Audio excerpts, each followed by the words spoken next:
video, we'll be looking at the first case of partial fraction decomposition. We'll look at what happens if your denominator has distinct linear factors. All right, so we'll have two conditions for this to work. I'm going to assume that P of x has smaller degree than Q of x.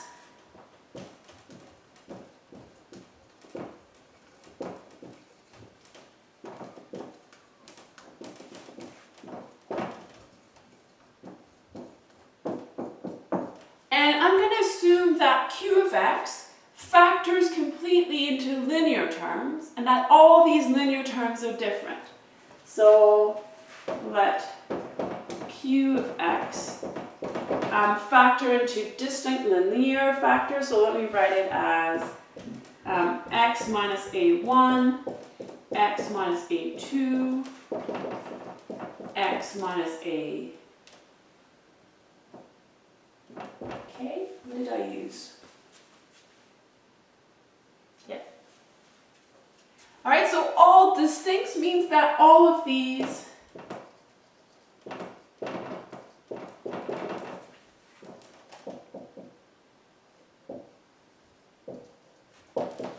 are different real numbers. All right, so if you're in that case, then your partial fractions blocks are going to be simple.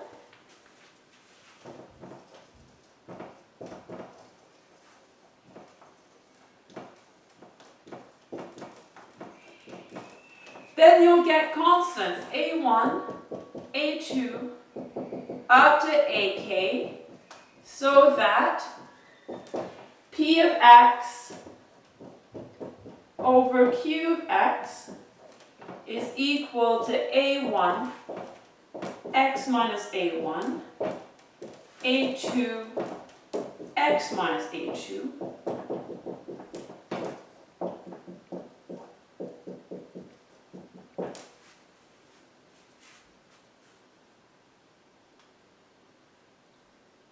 so all your blocks are very simple, just a constant over a linear term, and these linear terms are exactly the factors that you have in Q of x.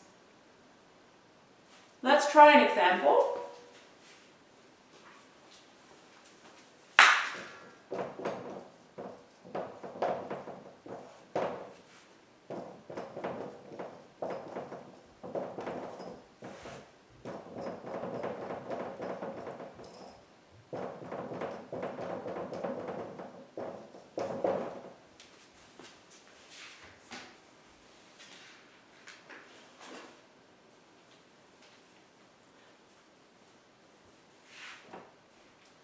P of x is degree 1, Q of x is degree 2. So the first condition is true. The top is smaller than the bottom. To check the second one, I need to factor Q of x. That means I need to factor my denominator.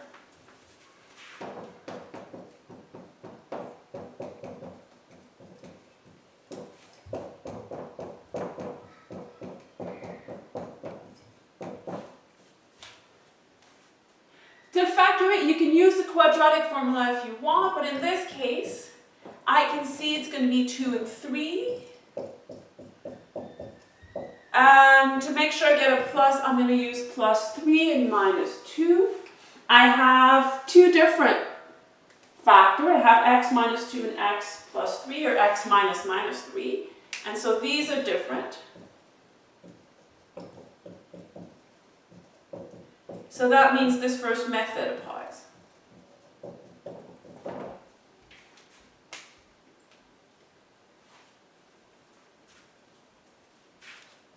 Now I'm going to use these factors to write out what my partial fraction decomposition is.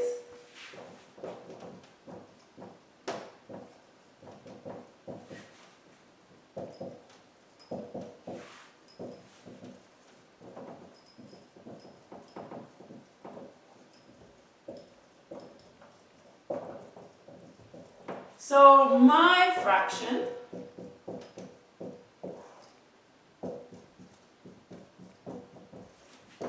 is going to be a constant over my first factor, so a over x minus 2 plus a constant. You can use a1, a2.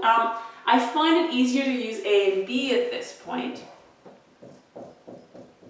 So another constant over x plus 3. Right, so this step 2 is where we're using this method, where we're using this theorem.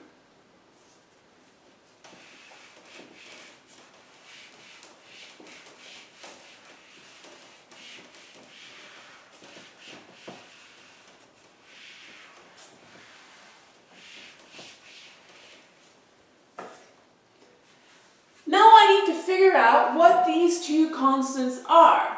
After that, I'll be able to integrate. So I need to solve for a and b. The fastest way to do this is to multiply both sides of the equation by the denominator. So x squared plus x minus 6, my q of x, I'll multiply both sides by it. So I'm going to multiply by q of x, and I'm going to multiply by q of x as well. Let me write it in the factor form. That's going to be more helpful for this example. So on the left, this will cancel with the denominator, and I'll end up with my p of x, I'll end up with minus x plus 17.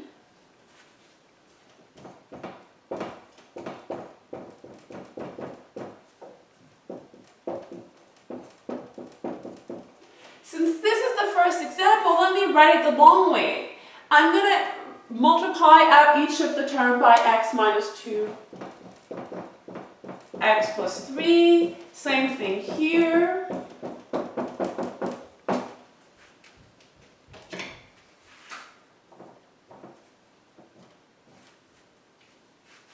In each case, the denominator disappears, and I'm left with minus x plus 17 equals a times x plus 3 plus b times x minus 2.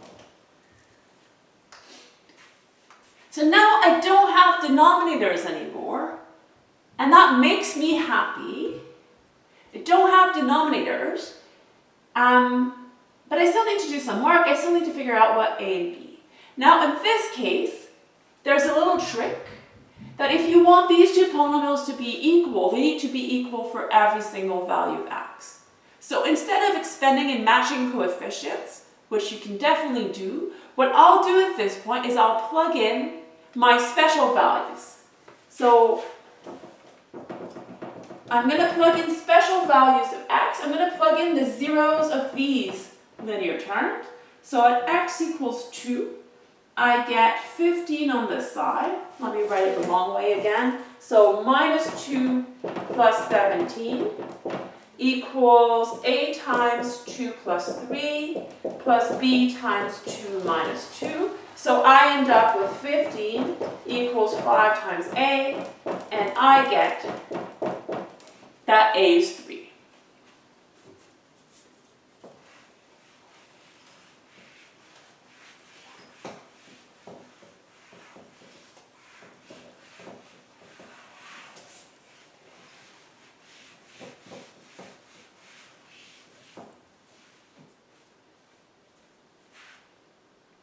I'm going to plug in minus 3. That's going to get rid of the term with an a, and I'm going to get the value of b from that. So at x equals minus 3, I'll get 3 plus 17, so I'll get 20. 0a plus b times minus 5. So b is going to be 20 divided by minus 5. It's going to be minus 4.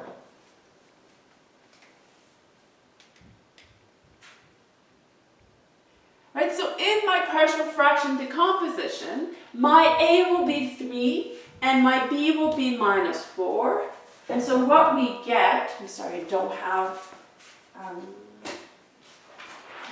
the questions. Let me write it here. We get that minus x plus 17 over x squared plus x minus 16 equals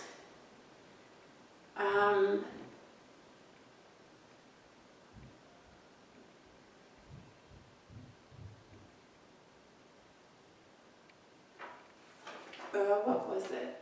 B, sorry, I'm not using the same letters. So I had something over x,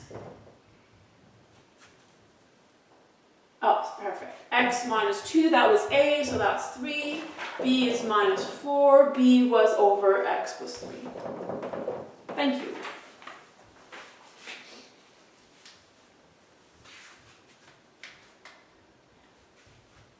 So that's the partial fraction decomposition of this rational function. And now instead of integrating this, I'll be integrating the two partial fraction block. So that means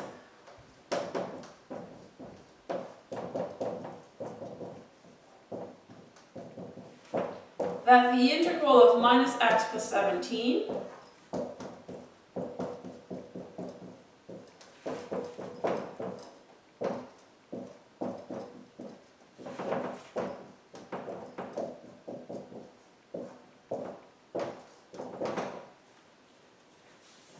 will be the same as this integral.